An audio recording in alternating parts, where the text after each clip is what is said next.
నమస్తే అండి, welcome to me Godavari అమ్మాయిలు.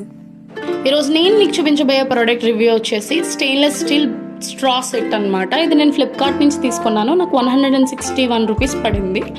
అండ్ ఇందులో మనకి 2 straight straws and 2 bended straws and 1 cleaning brush ఇచ్చారనమాట. ఇది నేను బై చేయడానికి మెయిన్ రీజన్ ఏంటి అంటే, బయటకు వెళ్ళినప్పుడు మనం ఐదర్ వాళ్ళు plastic straws or else paper straws ఇస్తున్నారు.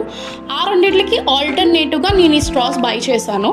And they are eco friendly and reusable కాబట్టి అట్ ద సేమ్ టైం ఇవి నాకు ప్రతి స్ట్రాంగ్గా అనిపించాయి అండ్ ఎక్కడికైనా సరే ఈజీగా క్యారీ చేయగలిగేలాగా ఉన్నాయి. సో మనం పెట్టిన అమౌంట్కి ఇవైతే నాకు చాలా వర్తీ అనిపించాయి. ఇఫ్ ఇన్ కేస్ మీకు కూడా ఈ స్ట్రా సెట్ కనుక నచ్చినట్లయితే మీ గోదావరి అమ్మాయిలకి ఒక లైక్, షేర్ అండ్ సబ్స్క్రైబ్ చేసుకోండి.